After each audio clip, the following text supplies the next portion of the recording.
Hey, it's Karyn Bryant for MMA Heat. I'm here with Steven Marrocco, and of course, we are talking about UFC on Fox 6, which went down last night. And Steven, before we start, just remind everybody where they can find your work because you're a prolific writer.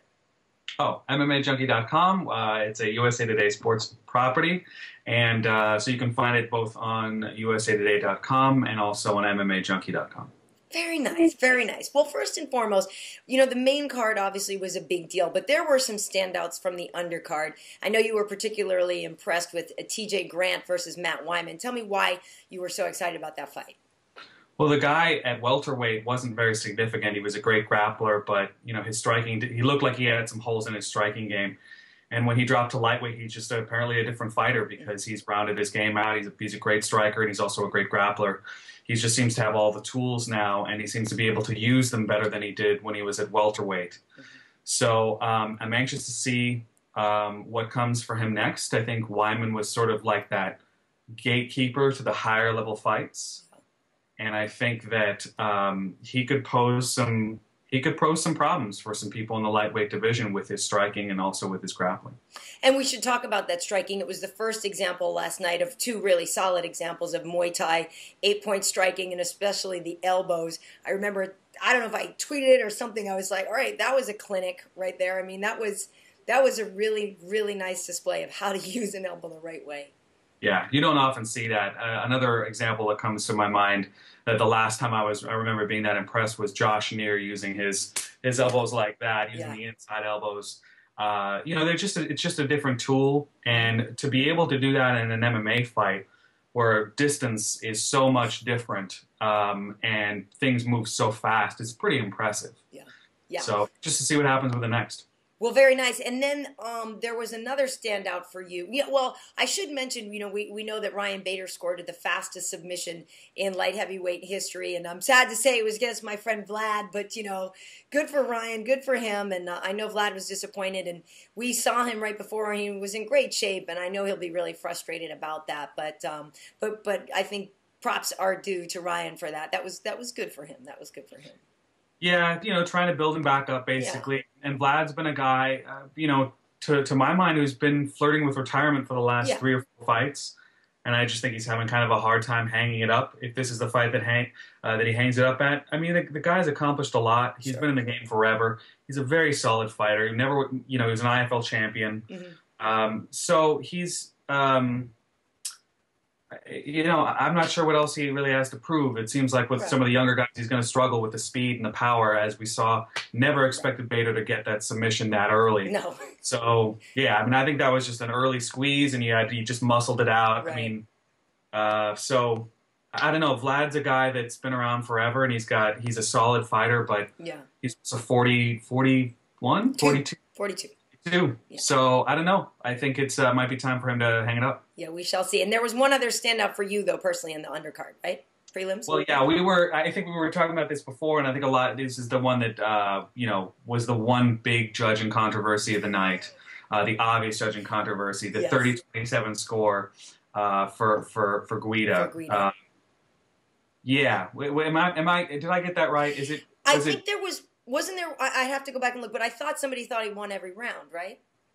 Yeah, it was 30-27 Guida, and then there was a 29-28 for Hioki and 29-28 for Guida, right. Yeah, because I remember seeing, I think everybody, literally spit their water out when they heard the 30-27. Well, yeah, and it's funny because I actually said, I had tweeted out, Clay Guida wins, by split decision, welcome to featherweight. Now, it wasn't a woohoo, welcome to featherweight. It was, a statement, welcome to featherweight, and then it was funny because all you get back is people weren't attacking me, but people were just in general saying, how did that happen? You know what I mean? And of course, my next tweet was also, I'm really hoping people finish people tonight and submit them because the judging already seems wonky. And I'm a Guida fan. I like Clay, but that fight was very odd. I didn't, Hioki, even though on the bottom, it's not like this guy felt like, to me, he was losing.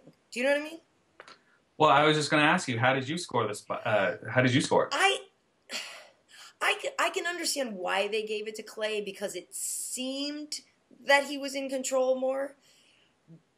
But again, if you're talking about damage inflicted, I could see it. I don't know if it was a draw, but At any rate, I don't think Hioki's stock has been diminished because I think that's always going to be a loss with an asterisk of a WTH. You know what I mean? Yeah. No, I agree with you. I think it's only a loss on paper because to me, it's not just about damage, but it's about finishing the fight, trying to finish the fight.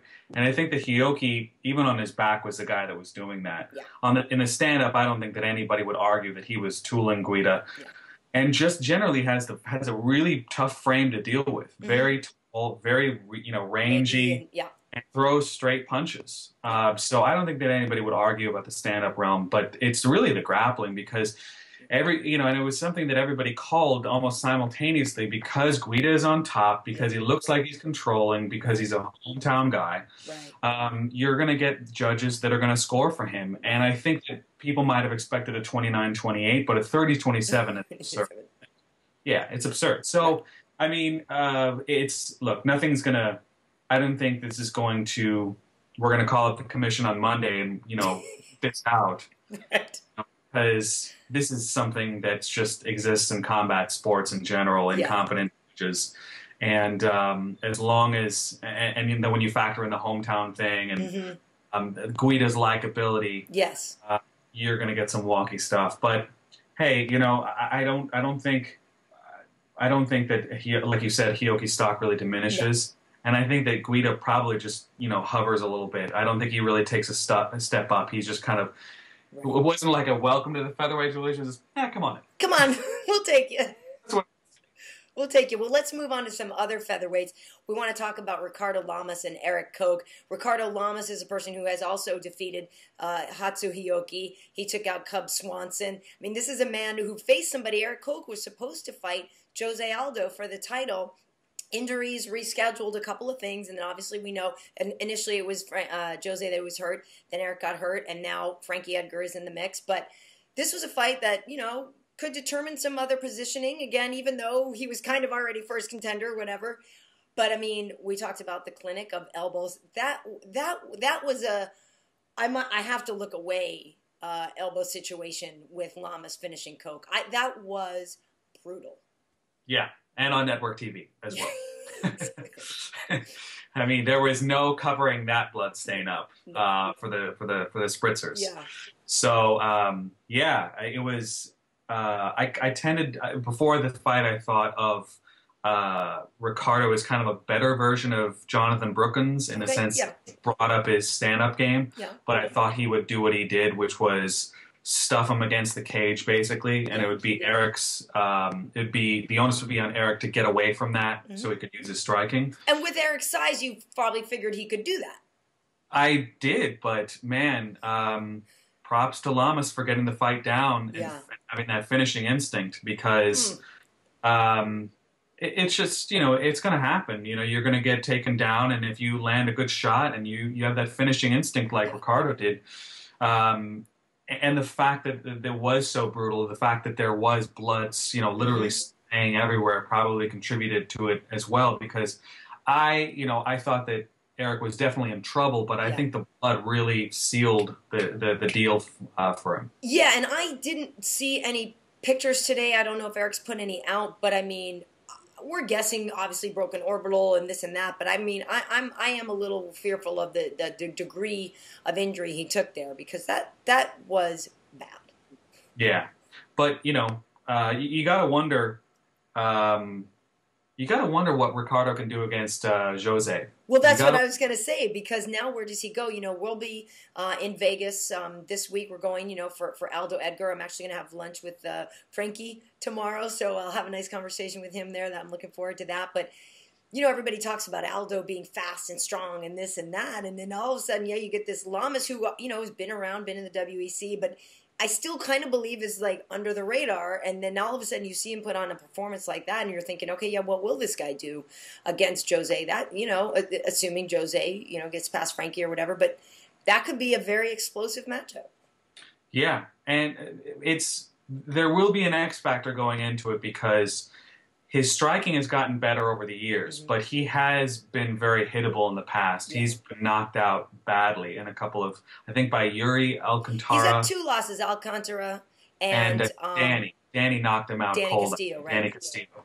So he's been hittable in the past. He's exposed his chin in the past. And if you get clipped by Jose Aldo, it's probably not going to be a great night. But can he, put him against the cage and use this wrestling? Yeah. We're going to see that against Frankie, with Frankie, where Jose's wrestling defense is at, with a really, really strong, solid wrestler. I can't wait for that fight. What's that? I said I can't wait for that fight.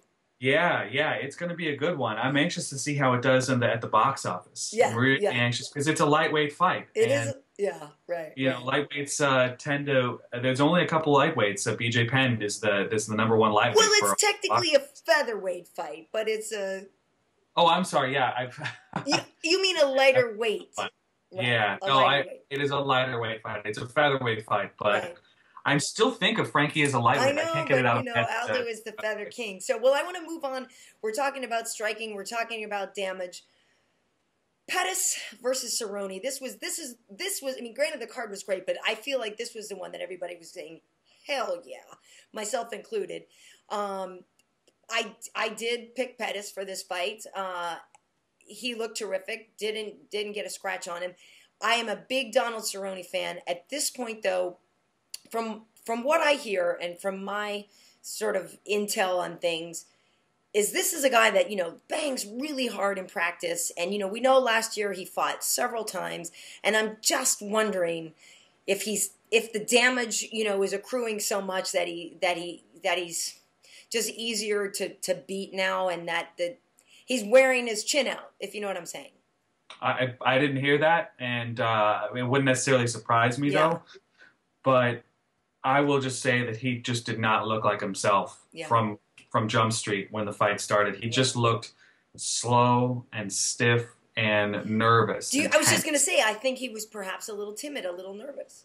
Yeah, and when he's not, there's kind of a trade-off. Right. You've seen him where he's really confident and cocky, and also has his defense in check. Like against Melvin.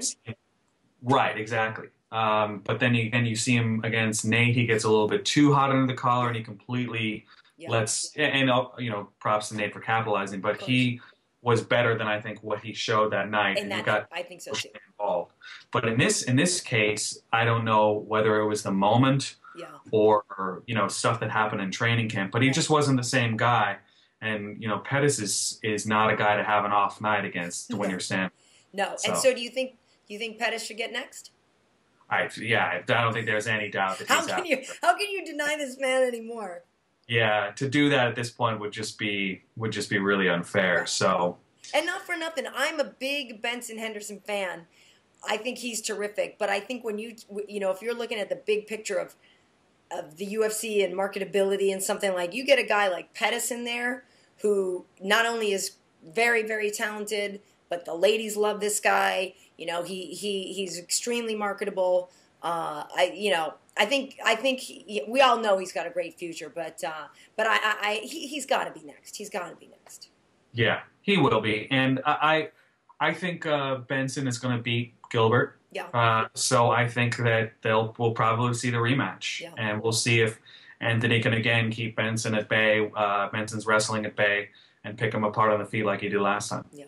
Well, let's move on to the fight that was very hard for me, Steven. This is a very hard fight for me because we know that Quinton Rampage Jackson, that's our buddy here. We at MMA H.E.A.T, we know we love this guy. He's hilarious. He's good to us. He's a lot of fun. We love him.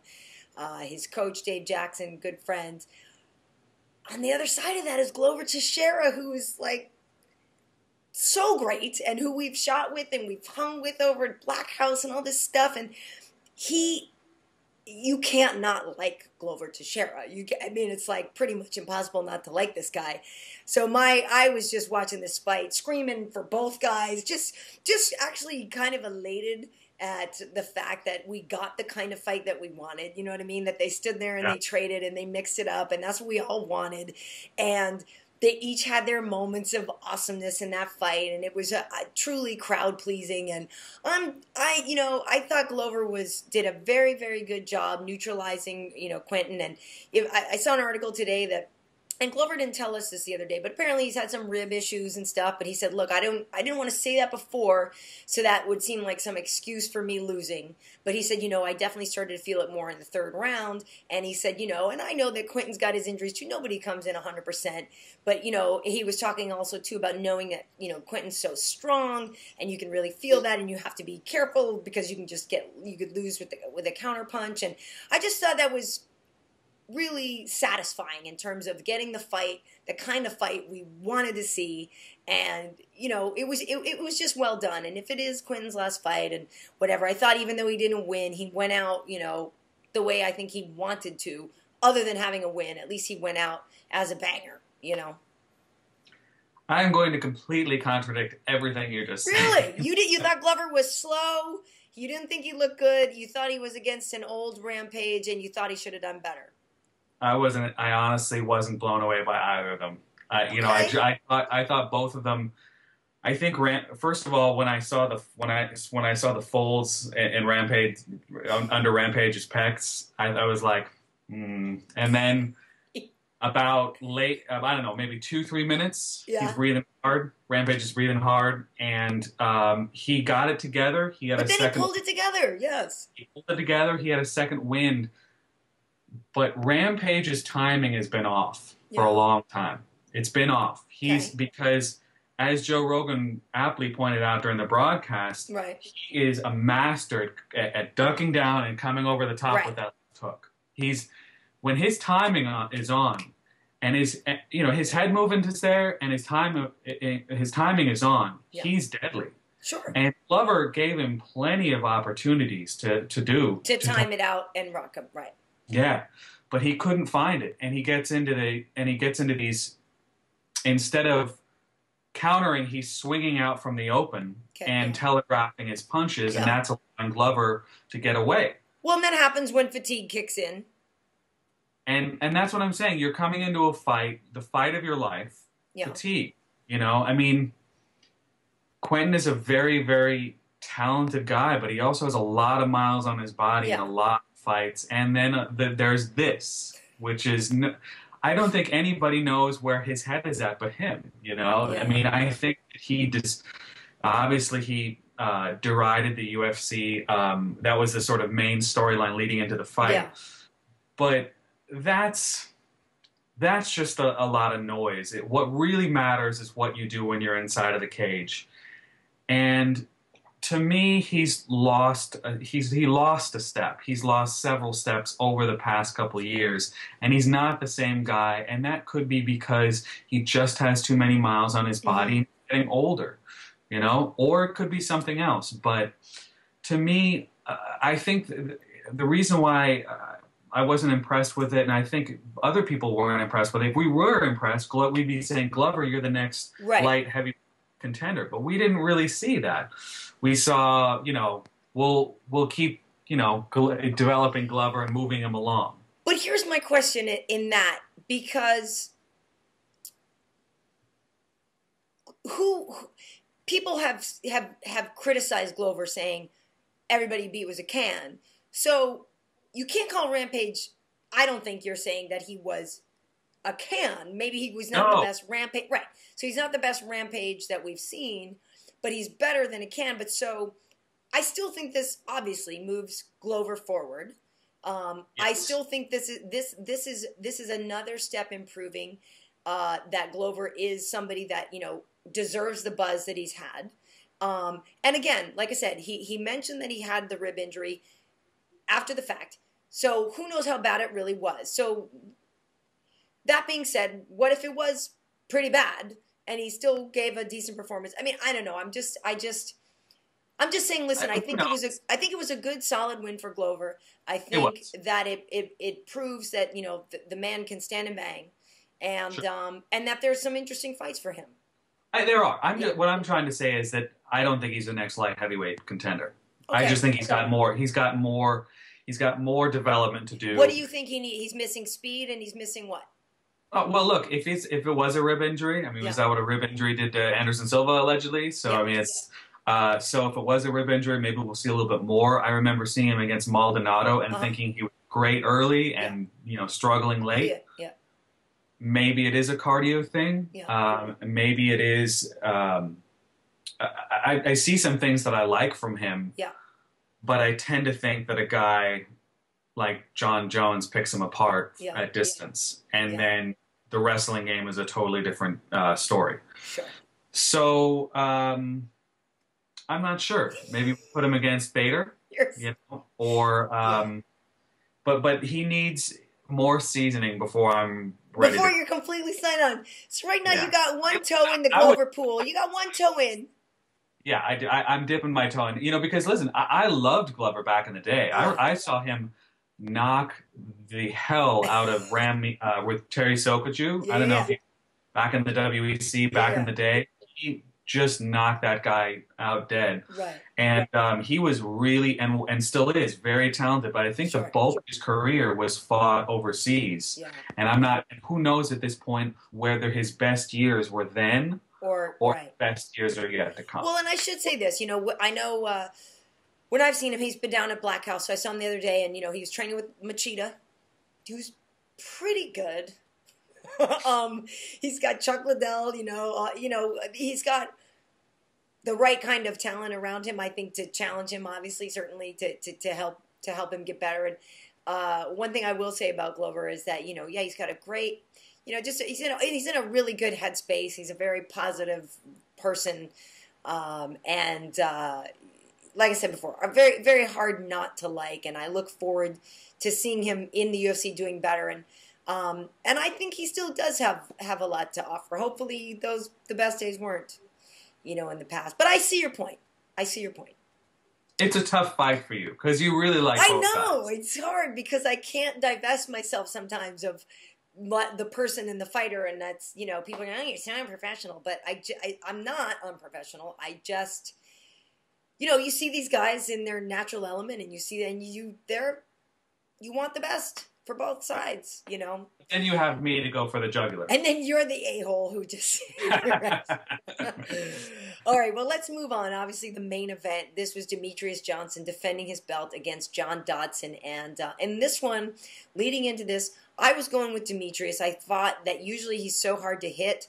I thought that usually, you know, his takedowns are so great. In the first few rounds, I was like, oh my goodness, I am wrong. He is getting tagged. He is getting knocked down.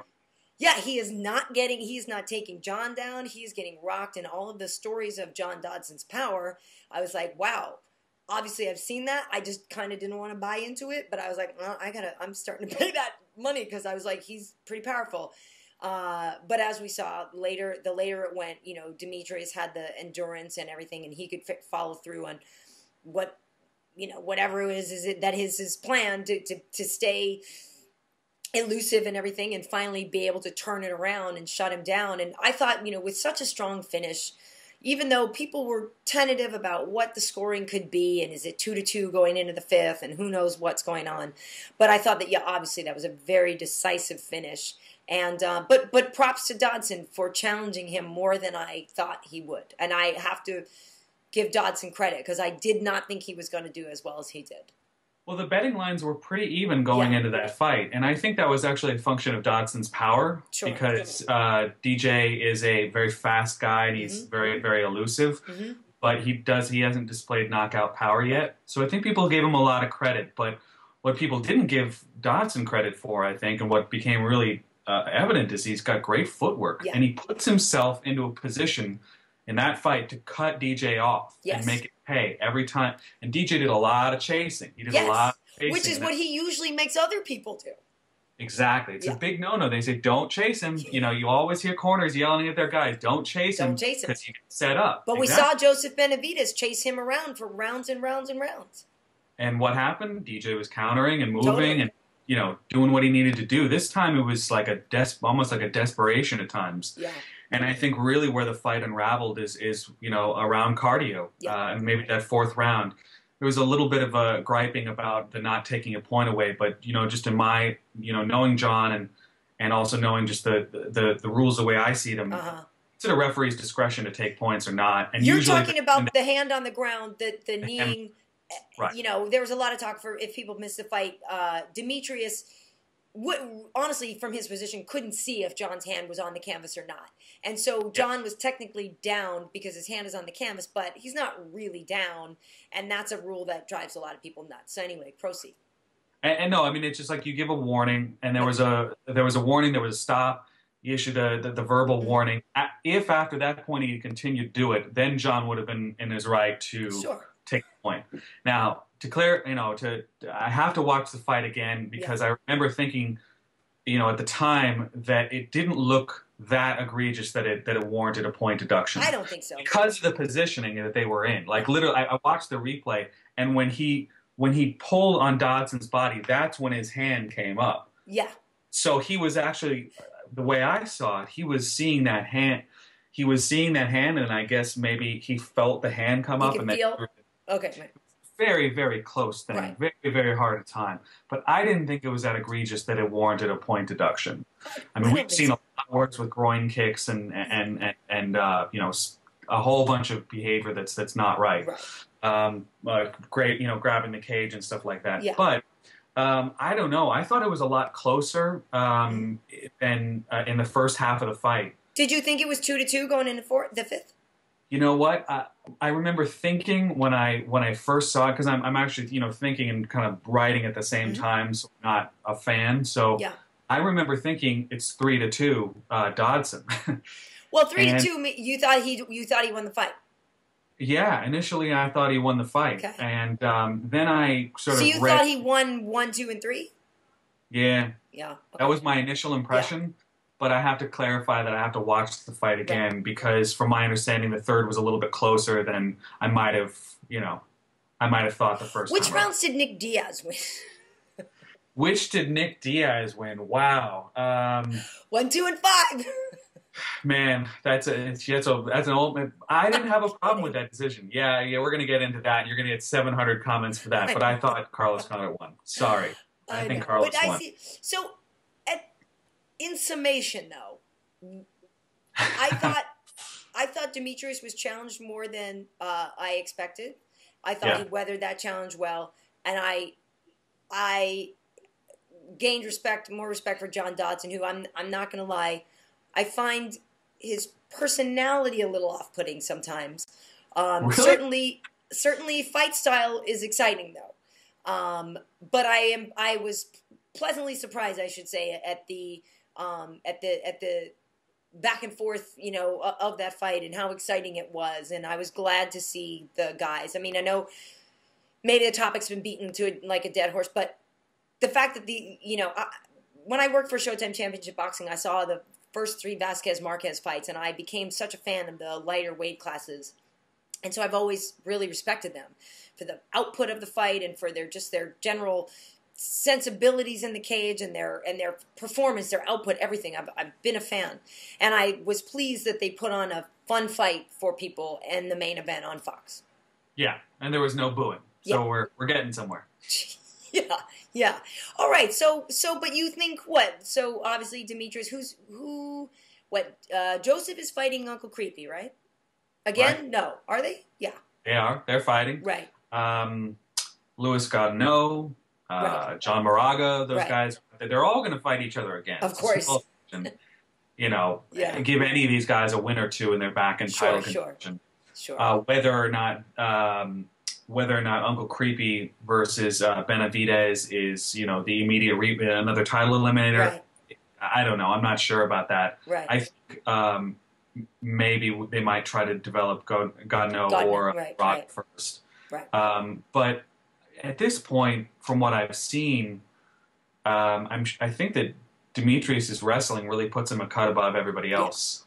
Well, that's what I was saying before the fight. I was like, oh, his takedowns and his elusiveness are going to win this fight. And then, of course, he didn't have many takedowns until, a little later. But at any rate, it was a very, I thought, a very satisfying card yesterday. I agree. And looking ahead to next week, as I mentioned at the top of this, we will be in Vegas. And it's funny because the depth of that card... You will be in Vegas. I will not be in Vegas. Well, yes. You should be. But not only do we obviously have Aldo Edgar, and we have Rashad and Little Nog, we have Alistair Overeem and Antonio Bigfoot Silva, but then it's like, oh, wait, what's that? Is that Damian Maia versus John Fitch? Hi. Yeah. Can't wait for that. Can't wait. Yeah. Tyron Woodley's going to be facing Jay Haran, that's going to be a heartbreaker fight for me. Heartbreaker. Yeah. I love both of those guys. It's bad enough when Haran fought Ellenberger. I was like, you know what? I don't want to watch this. But I'm really excited for Tyron to come to the UFC, and that's going to be a tough fight because I know those two are friendly too, and it's exciting. But it's going to be, I think, an interesting show. I'm curious to see Frankie and Jose. I have my thoughts, and I'll keep them to myself for now. But if you would like to give a prediction, go for it. I'm going to just pick Jose. Just because but we'll see. We'll see. It's almost like Frankie is so good, but I almost feel like I kind of wanted him to take a first fight at featherweight before this, just to get his sensibility. Mm-hmm. That being said, he's a beast. I just don't know because Jose is obviously so in his stride and so great right now. But if anybody can, Frankie can, certainly. So. We will see. We will see. Well, Steven, thank you. And again, we'll look for you on MMA Junkie and SI. I mean, USA Today. USA Today. The SI thing, I need to let that go. It's USA Today. USA Today. Those two. I'm a two website guy. And on a stage somewhere, I don't know if people know what a good bass player you are. Coming to a dive bar near you. coming to an all ages show. Yeah, exactly. In Topeka, Kansas. All right, well, Steven, it's always a pleasure, and have a great week. And I wish you were going to be in Vegas, but either way, I'm sure I'll be talking with you soon. All right, have fun at the show. Thanks.